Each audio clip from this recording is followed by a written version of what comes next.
안녕하세요. 마이웨이입니다. 오늘 이야기를 먼저 시작하기 전에 요 갈라 V2 업그레이드에 대해서 한번 말씀드리고 시작을 하겠습니다. 먼저 이 결론부터 말씀드리면 결국에는 어제 이 바이낸스하고 빗썸까지 지원을 한다고 발표를 했고, 또 오늘 오전에는 코인원도 지원을 하겠다라는 공식 발표가 있었어요. 그래서 뭐 비투루, 지금 넥소, OKX, 비트스탬프, 바이빗 등 해가지고 그래도 꽤 알려진 거래소들은 대부분 지원을 한다고 했기 때문에 뭐 큰 걱정은 이제는 더 이상 안 하셔도 될 것 같습니다. 그러면 이제 오늘의 이야기를 좀 말씀을 드리면, 보시는 것처럼 이 암호화폐 시장이 다시 이게 좀 약세로 빠졌다라고 해야 되나? 그러니까 여전히 좀 이 약세의 모습을 좀 보이고 있어요. 간밤에 이 비트코인의 움직임이 그야말로 이 롤러코스터 장세를 보였는데, 딱 제가 보기에는 지금 이 암호화폐 시장이 어떻게 보면 이 세력들의 놀이터라고 지금 딱 보여집니다.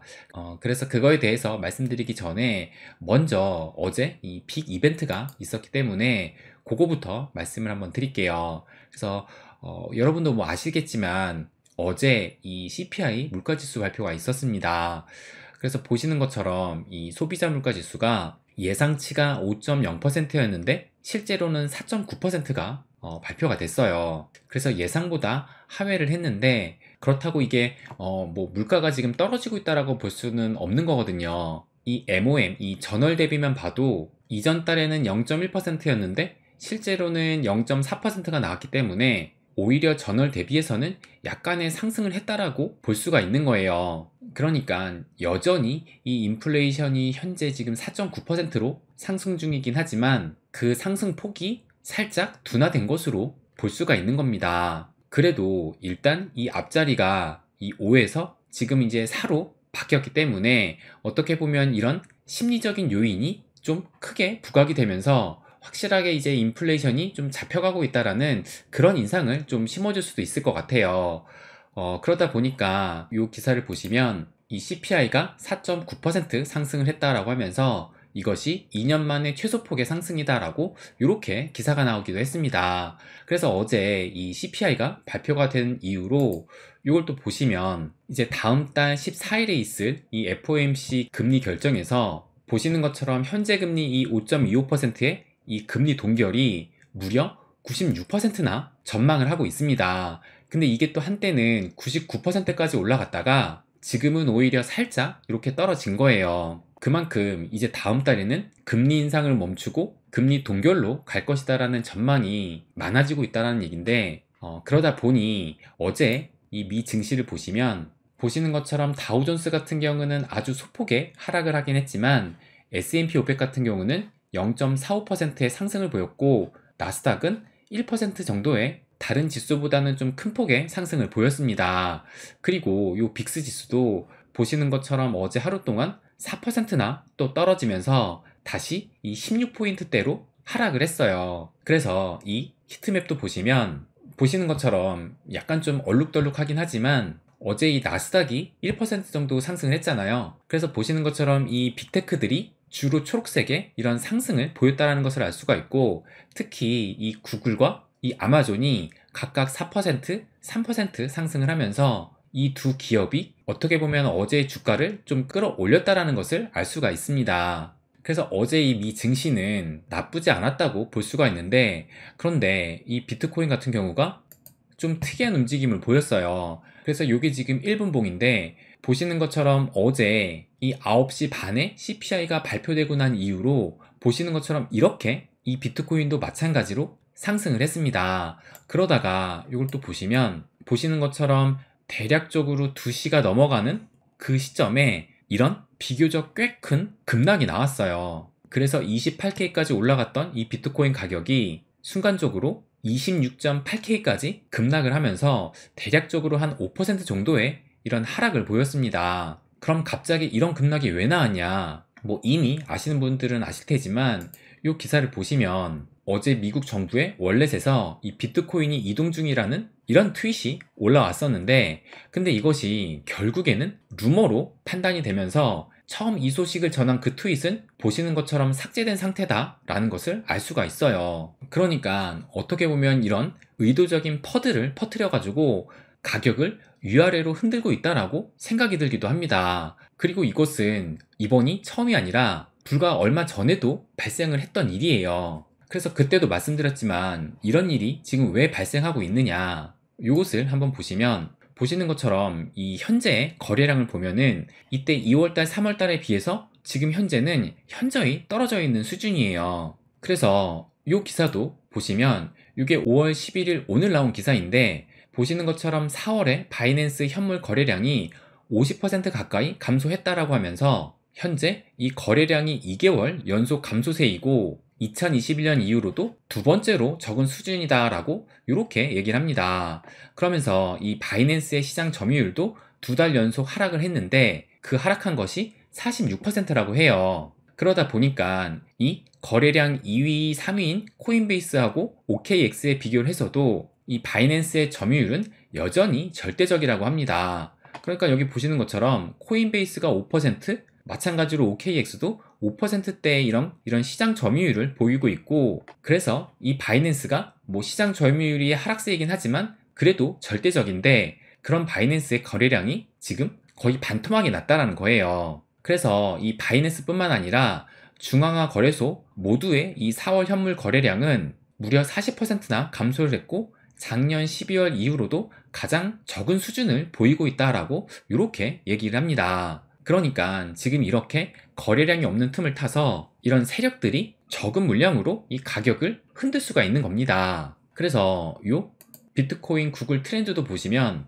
보시는 것처럼 이 시간 흐름에 따른 관심도 변화를 이때 가장 높았었던 이 2021년 이때가 4월달, 5월달 그때거든요. 그래서 이때 이 비트코인이 최고점을 찍었을 그 당시인데 이때를 100을 기준으로 놓고 지금 현재는 얼마냐면 보시는 것처럼 현재는 16으로서 이 최근 들어서도 가장 낮은 관심도를 보이고 있다는 것을 알 수가 있어요. 그만큼 지금 이 대중의 관심은 비트코인에서 멀어졌다는 얘기입니다. 그래서 이걸 기회로 이 세력들은 이 암호화폐 시장을 이 선물 시장의 놀이터로 삼고 있다라고 저는 생각이 들어요. 그런데 이런 현상은 뭐 걱정해야 될 부분이라기보다는 어떻게 보면 자연스러운 것이라고 생각을 해요. 왜냐면 요때 이렇게 비트코인의 관심이 높아졌을 때 요때를 한번 보면 이때도 이렇게 이 관심도가 높아지기 직전에 보시는 것처럼 이 비트코인의 관심도가 이때는 이렇게 11에 이런 낮은 관심도를 보였어요. 그러다가 이 대중의 관심도가 급격하게 이런 상승을 보였던 겁니다. 그렇기 때문에 지금 이렇게 뭐 관심도가 낮다라고 해가지고 전혀 걱정해야 될 게 아니라 어차피 시간이 지나면 자연스럽게 상승할 것이라고 생각을 합니다. 그러면서 거래량 역시 또 증가를 할 거예요. 그리고 사실 어제 간밤에 이 미국 정부의 매도 물량의 이 퍼드에 앞서서 그 전부터 하나의 퍼드로 뭐 잊혀질만 하면 나왔던 것이 바로 이 마운트 곡수발 매도 루머였어요. 그래서 이게 얼마 전에 지난달 4월 27일에 한 번 또 나오면서 비트코인이 급락을 했었고, 그리고 또 이 아래를 보시면 마찬가지로 3월 달에도 비슷한 얘기가 있었고, 또 2022년 8월 달에도 마운트 곡수 상한 루머 퍼드 소동 비트코인 이동 없어 라고 하면서 어떻게 보면 주기적으로 이 비트코인의 가격을 흔드는 이런 뉴스로 이 마운트 곡스는 계속 사용이 됐습니다. 그런데 거기에 이제 이 미국 정부의 매도 물량까지 어떻게 보면 인위적인 악재거리 하나가 추가된 것 뿐이라고 생각을 할 수도 있어요.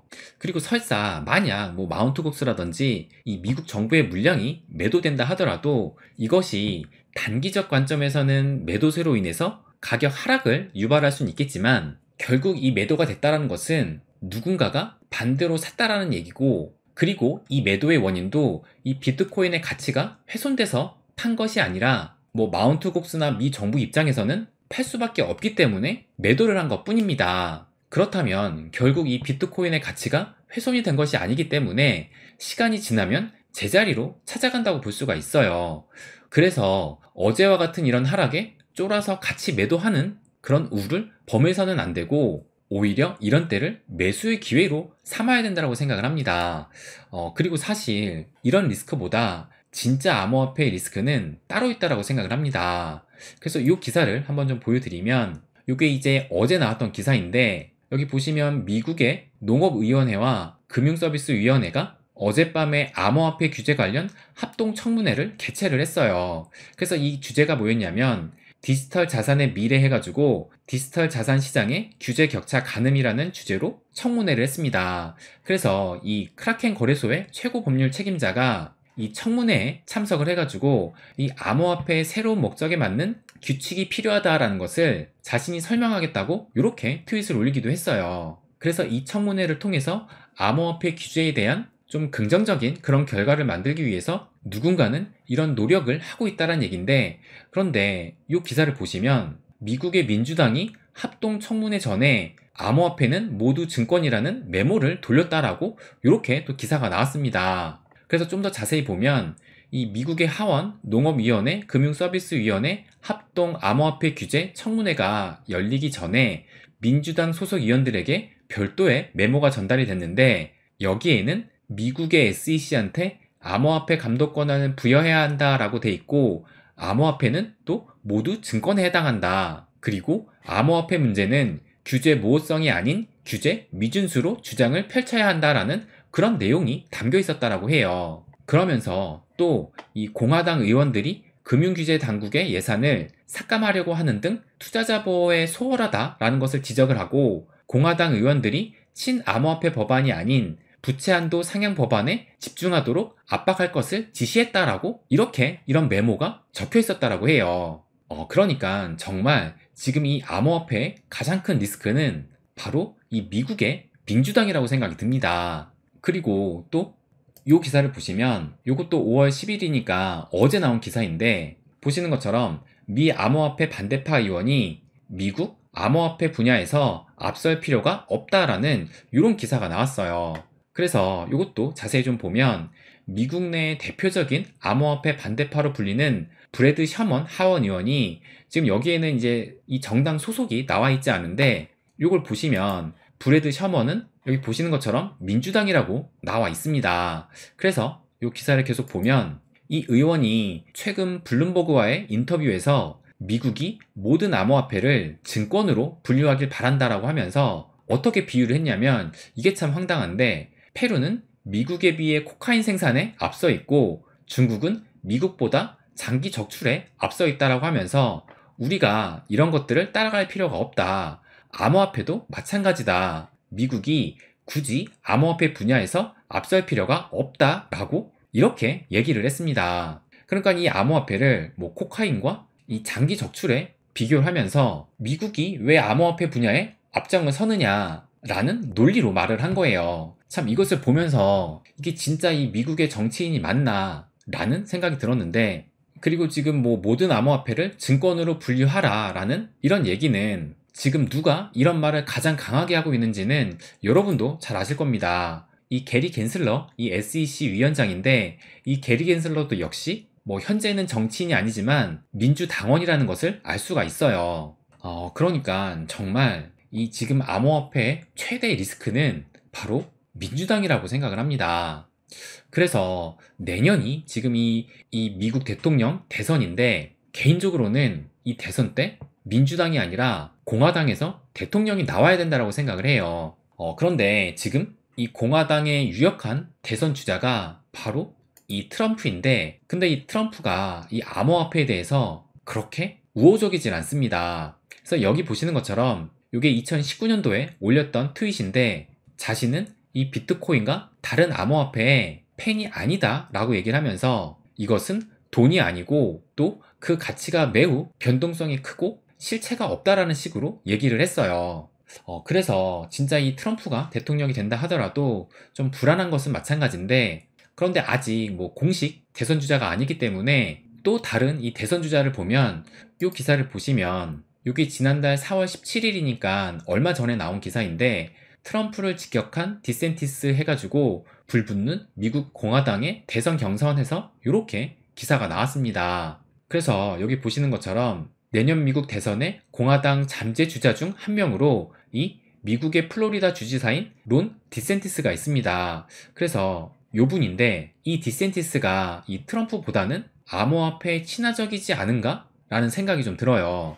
왜냐면 이 기사를 보시면 이것이 작년 3월 달에 나왔던 기사인데, 암호화폐로 세금을 받겠다라고 하면서 이번엔 플로리다 주가 추진에 나섰다라는 이런 기사가 나오기도 했습니다. 그래서 이 분이 이 디센티스인데, 여기 보시면 플로리다의 주지사 론 디센티스는 가상화폐로 세금을 내고 싶어하는 기업들의 요구를 받아들일 수 있도록 세금 납부 방법을 확대할 것이다 라는 이런 계획을 발표했다라고 해요. 그래서 이 트럼프보다는 이 디센티스가 차기 대통령으로 되는 게 낫지 않을까라는 그런 생각을 했습니다. 그런데 사실 우리 입장에서는 누가 돼도 상관은 없어요. 다만 바라는 것은 꼭 암호화폐 친화적인 대통령이 선출이 돼야 된다는 겁니다. 어차피 이 암호화폐는 시대적인 흐름이에요. 그래서 설령 진짜 만약에 이 내년 대선에서 민주당에서 또 대통령이 나온다 하더라도 뭐 결국 다음 대선에는 암호화폐 친화적인 대통령이 나올 것이라고 생각을 해요. 왜냐하면 시간이 지날수록 이 유권자가 지금의 이 암호화폐 친화적인 그런 사람들로 더 채워질 텐데, 결국에는 그런 입맛에 맞춰서 정치인도 바뀔 수밖에 없다고 생각을 합니다. 그렇기 때문에 이 암호화폐 시대가 시대적인 흐름으로 본다면 결국엔 이 미국도 이 암호화폐를 받아들일 수밖에 없을 거예요. 그런데 이것이 당장 누가 이 주도권을 잡느냐에 따라서 빨리 가냐, 느리게 가냐의 차이일 뿐이라고 생각을 합니다. 그래서 참 우리가 이 미국의 대통령까지 이런 신경을 써야 한다는 것이 참 우픈 상황이기도 해요. 그래서 아무튼 이 암호화폐 시대는 시대적인 흐름이기 때문에 이것을 이 미국의 정치인들이, 또 꼭 미국의 정치인뿐만 아니라 우리나라 정치인들도 마찬가지로 좀 빨리 깨달았으면 합니다. 네, 그럼 오늘은 여기까지 하겠습니다. 항상 제 이야기 끝까지 들어주셔서 감사드립니다. 부자가 되는 길, My Way.